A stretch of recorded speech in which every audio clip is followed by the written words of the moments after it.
കൃപാസനം, കൃപകളുടെ വാസസ്ഥലം, വാഗ്ദാന പേടകം, മരിയൻ ഉടമ്പടി, കൃപാസന പത്രം.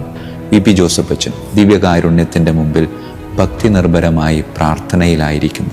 അമ്മ വന്ന് അച്ഛനോട് പറഞ്ഞു, ആയിരക്കണക്കിനല്ല, പതിനായിരക്കണക്കിനല്ല, ലക്ഷക്കണക്കിന് ആളുകൾ അച്ഛനോട് ചേർന്ന് അമ്മയുടെ കരം ഗ്രഹിച്ച് മരിയൻ ഉടമ്പടി സ്വന്തമാക്കി ദൈവീക ഉടമ്പടിയെ ലക്ഷ്യമാക്കിക്കൊണ്ട് യാത്രയിലാണ്. എല്ലാ വർഷവും ഒക്ടോബർ മാസം അവസാന ഞായറാഴ്ച ഒരു വലിയ ജപമാല തീർത്ഥാടന യാത്ര നടത്താറ്. ദൂരം 13 കിലോമീറ്റർ. പ്രിയമുള്ളവരെ, അതിൽ പങ്കെടുക്കുന്നവരുടെ എണ്ണം എന്ന് പറയുന്നത് 3 ലക്ഷത്തിലും അധികമാണ്. അങ്ങനെയെങ്കിൽ 3 ലക്ഷം വ്യക്തികൾ 10 ജപമാല വെച്ച് ഒന്നെണ്ണി നോക്കി. അവിടെ നിലനിൽക്കുന്ന മരിയൻ ഉടമ്പടി, കൃപാസന പത്രത്തിൻ്റെ വിതരണം, ഇവയുമായൊക്കെ ബന്ധപ്പെട്ട് ഒരുപാട് അസ്വസ്ഥതകൾ നാം കേട്ടിട്ടുണ്ട്. ഒരുപാട് ഒറ്റപ്പെടലിൻ്റെ ദുരനുഭവങ്ങളിലൂടെ ഒക്കെ കടന്നു പോയിട്ടുള്ള ഒരു മനുഷ്യനാ ഈ വി.പി. ജോസഫ് അച്ഛൻ എന്ന് പറയുന്നത്. ആരോടും പരാതിയില്ലാതെ പരിശുദ്ധ അമ്മയെപ്പോലെ കർത്താവെ അങ്ങയുടെ ഹിതം നിറവേറട്ടെ എന്ന് പറഞ്ഞുകൊണ്ട് അന്നും ഇന്നും പരിശുദ്ധ അമ്മയോട് ചേർന്ന് നിൽക്കുന്ന ഈ അച്ഛൻ്റെ ആ ഒരു ജീവിതം കാണുമ്പോൾ പിന്നെ എങ്ങനെയാ അച്ഛൻ്റെ മുമ്പിൽ അമ്മ പ്രത്യക്ഷപ്പെടാതിരിക്കാൻ? പരിശുദ്ധ അമ്മയുടെ കരം ഗ്രഹിച്ചുകൊണ്ട് ഉടമ്പടിയെടുത്ത് രക്ഷകനായ ക്രിസ്തുവിൻ്റെ വലിയ ഉടമ്പടിയിലേക്ക് നടന്നെടുക്കുവാൻ ഈ അച്ഛൻ അമ്മയുടെ മധ്യസ്ഥതയിൽ നമ്മോട് ആഹ്വാനം ചെയ്യുകയാണ്.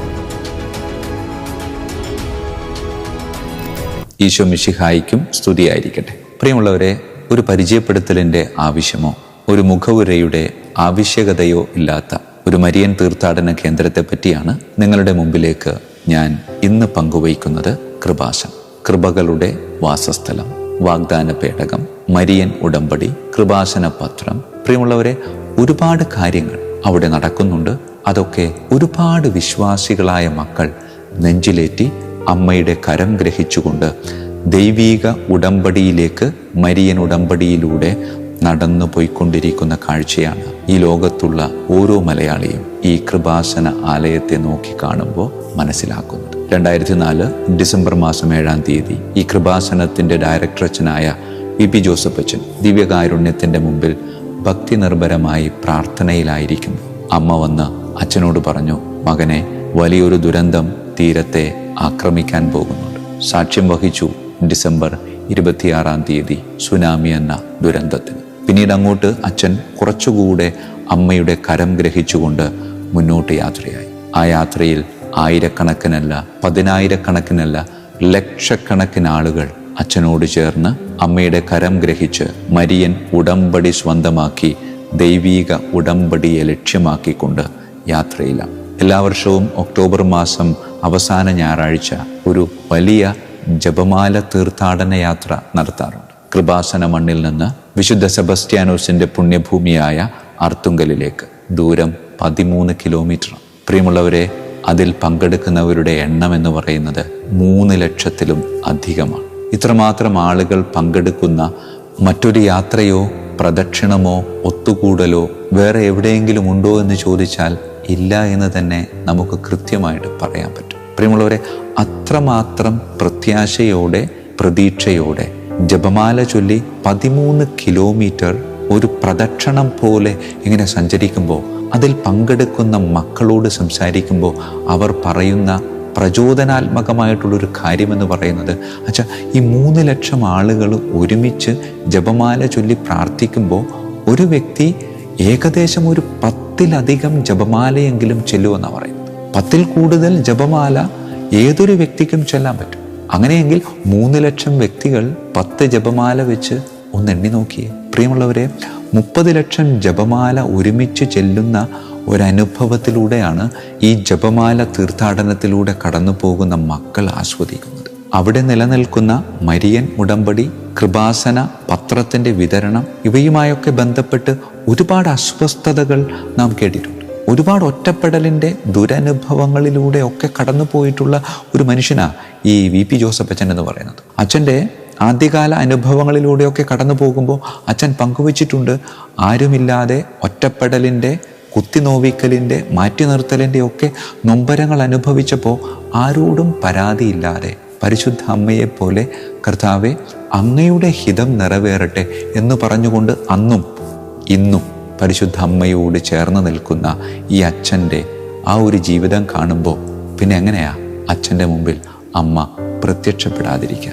പ്രിയമുള്ളവരെ, പലരും പറയാറുണ്ട്, അച്ഛാ അവിടെ നടക്കുന്നത് ഒരു കച്ചവടമാണ്, ലാഭക്കച്ചവടം. അതിനുവേണ്ടി മാത്രമാണ് ഈ കൃപാസന പത്രവും മറ്റ് എണ്ണകളുമൊക്കെ അവിടെ വിൽക്കുന്നത്. ഇതിൽ ലാഭം മാത്രം ലക്ഷ്യം വെച്ചുകൊണ്ടുള്ള പരിപാടികളാണ് അവിടെ നടക്കുന്നത് എന്ന് പറഞ്ഞുകൊണ്ട് ഒരുപാട് ആളുകൾ നിശിതമായി വിമർശിക്കുമ്പോൾ, പ്രിയമുള്ളവരെ, എനിക്ക് അതിനോട് ചേർത്ത് വയ്ക്കാനുള്ള ഒറ്റ കാര്യം മാത്രം, അത് ലാഭക്കച്ചവടമാണെങ്കിൽ ലോകത്തിൽ ഏറ്റവും വലിയ ലാഭക്കച്ചവടം നടത്തിയവൻ ക്രിസ്തുവാണ്. കാരണം ഒറ്റ ജീവൻ നഷ്ടപ്പെടുത്തിക്കൊണ്ട് അവൻ സ്വന്തമാക്കിയത് കോടിക്കണക്കിന് ആളുകളുടെ ജീവനാണ്. അവിടെ നടക്കുന്നത് ലാഭക്കച്ചവടമാണെങ്കിൽ പരിശുദ്ധ അമ്മ നടത്തിയതും ഒരു ലാഭക്കച്ചവടമല്ലേ? ഒറ്റ മകനെ വിട്ടുകൊടുത്തുകൊണ്ട് അവൾ സ്വന്തമാക്കിയത് ഒരുപാട് മക്കളെയാണ്. പ്രിയമുള്ളവരെ, അതേ ലാഭക്കച്ചവടം തന്നെ നടത്താൻ വേണ്ടിയാണ് ഈ വി പി ജോസഫ് അച്ഛൻ നമ്മളെ ഓരോരുത്തരെയും അവിടേക്ക് ക്ഷണിക്കുന്നത്. എന്തിനു വേണ്ടി? കേവലം ഏറ്റവും കൂടി വന്നാൽ 100 വർഷത്തോളം മാത്രം നിലനിൽക്കുന്ന ഈ ലൗകിക ജീവിതത്തെ വിറ്റ് ഒരിക്കലും അവസാനിക്കാത്ത ആധ്യാത്മിക ജീവൻ സ്വന്തമാക്കാൻ വേണ്ടി വി പി ജോസഫ് അച്ഛൻ ഓരോരുത്തരെയും അവിടേക്ക് സ്വാഗതം ചെയ്യുകയാണ്. പ്രിയമുള്ളവരെ, അച്ഛൻ ഓരോരുത്തരെയും അവിടേക്ക് ക്ഷണിക്കുന്നില്ല. ഓൺലൈനിലൂടെയും മറ്റു പല രീതികളിലൂടെയും ഈ വലിയ ദൗത്യത്തിൽ പങ്കുചേരുവാനുള്ള അവസരങ്ങൾ നമുക്കൊക്കെ ലഭിക്കുന്നില്ല. പ്രിയമുള്ളവരെ, ഇത്രമാത്രം ദൈവീക കൃപ നിലനിൽക്കുന്ന ഒരാലയമായതുകൊണ്ടാണല്ലോ ലക്ഷക്കണക്കിന് ആളുകൾ പങ്കെടുക്കുന്ന മരിയൻ തീർത്ഥാടന റാലിയൊക്കെ അവിടെ നടത്താൻ പറ്റുക. പ്രിയമുള്ളവരെ, പരിശുദ്ധ അമ്മയുടെ കരം ഗ്രഹിച്ചുകൊണ്ട് ഉടമ്പടിയെടുത്ത് രക്ഷകനായ ക്രിസ്തുവിൻ്റെ വലിയ ഉടമ്പടിയിലേക്ക് നടന്നെടുക്കുവാൻ ഈ അച്ഛൻ അമ്മയുടെ മധ്യസ്ഥതയിൽ നമ്മോട് ആഹ്വാനം ചെയ്യുകയാണ്. അവിടെ നടക്കുന്ന മരിയൻ ഉടമ്പടിയെപ്പറ്റി വെറുതെ ഒന്ന് പങ്കുവയ്ക്കാൻ ആഗ്രഹിക്കുകയാണ്. 6 കൽഭരണികൾ നിറഞ്ഞ് കവിയുമ്പോൾ ആ കൽഭരണി നിറഞ്ഞ് കവിയാൻ കാരണമാക്കിയത് പരിശുദ്ധ അമ്മയാണ്. പരിശുദ്ധ അമ്മ ആ കൽഭരണി നിറയ്ക്കുകയും പുത്രനോട് പറഞ്ഞ് ആ വെള്ളത്തെ വീര്യമുള്ള വീഞ്ഞാക്കി മാറ്റുകയും ചെയ്തു. അതുപോലെ 6 നിബന്ധനകൾ പാലിച്ച് ജീവിതത്തിലെ വേദനകളും കഷ്ടപ്പാടുകളും ഒരു വെള്ളം പോലെ അമ്മയുടെ ഇടപെടലിലൂടെ തമ്പുരാൻ്റെ സന്നിധിയിലേക്ക് സമർപ്പിക്കുമ്പോൾ അമ്മ പറഞ്ഞാൽ കേൾക്കുന്ന പുത്രൻ അവിടേക്ക് കടന്നു വന്ന് ജീവിതത്തിലെ വെള്ളം പോലെയുള്ള ഈ യാഥാർത്ഥ്യങ്ങളെ വീഞ്ഞു പോലെ വീര്യമുള്ളതാക്കുമെന്ന് അച്ഛൻ നമ്മോട് ആഹ്വാനം ചെയ്യുകയാണ്. പ്രിയമുള്ളവരെ, ഈ 6 കൽഭരണികളുടെ നിറഞ്ഞ കവിയലും 7ാമത്തെ കൽഭരണിയുടെ പൊട്ടിയൊലിക്കലും എപ്പോഴും മനസ്സിൽ വയ്ക്കണം. ഈ 6 നിബന്ധനകൾ സൂക്ഷിക്കാൻ നമ്മളോട് പറയുമ്പോൾ 7ാമത്തെ നിബന്ധന പറയാതെ പറയുന്നുണ്ട്. അത് 7ാമത്തെ കൽഭരണിയാണ്. അത് കുരിശിലാണ് പിളർക്കപ്പെട്ടത്. അത് കവിഞ്ഞൊഴുകുകയായിരുന്നില്ല, മറിച്ച് അത് പൊട്ടിയൊലിക്കുകയായിരുന്നു. അതേ പ്രിയമുള്ളവരെ, കൃപാസന ആലയത്തിലെ പരിശുദ്ധ അമ്മയുടെ മാധ്യസ്ഥ്യം യാചിച്ചുകൊണ്ട് നാം ഓരോരുത്തരും അവിടെ ചെന്ന് ചേരുമ്പോൾ ഇതുപോലെ പൊട്ടിയൊലിക്കുന്ന ഈശോയുടെ ഹൃദയത്തിലേക്ക് നമ്മെ ഓരോരുത്തരെയും ഈ അമ്മ, ഈ അച്ഛൻ്റെ ഇടപെടലിലൂടെ കൊണ്ടുചെന്നെത്തിക്കുവാൻ വേണ്ടി പരിശ്രമിക്കുകയാണ്. പ്രാർത്ഥിക്കാൻ നമുക്ക്. കരങ്ങൾ കൂപ്പാം, കണ്ണുകളടക്കാം. കാരുണ്യവാനായ കർത്താവേ, പലപ്പോഴും ഞങ്ങളും വീര്യമില്ലാത്ത വെള്ളം പോലെ ഉപയോഗശൂന്യമായി പോയിട്ടുണ്ട്. ഞങ്ങളുടെ വീര്യം കെടുത്തുന്ന പലതും ഞങ്ങളുടെ ഉള്ളിലും ഞങ്ങളുടെ ചുറ്റുപാടും ഇങ്ങനെ വളർന്ന് പന്തലിച്ചു നിൽക്കുമ്പോൾ അമ്മേ മാതാവേ, അങ്ങയുടെ ഇടപെടലിലൂടെ അങ്ങേ പുത്രൻ ഞങ്ങളിലേക്ക് കടന്നു വന്ന് ഞങ്ങളുടെ വെള്ളം പോലുള്ള ജീവിതത്തെ വീര്യം പകർന്ന് വീഞ്ഞാക്കി മാറ്റണമേ. രുചിയുള്ള, മധുരമുള്ള, വീര്യമുള്ള ഒരു വീഞ്ഞാക്കി എൻ്റെ ജീവിതത്തെ മാറ്റാൻ അമ്മേ മാതാവേ, അങ്ങ് തന്നെ ഞങ്ങളെ അനുഗ്രഹിക്കണമേ.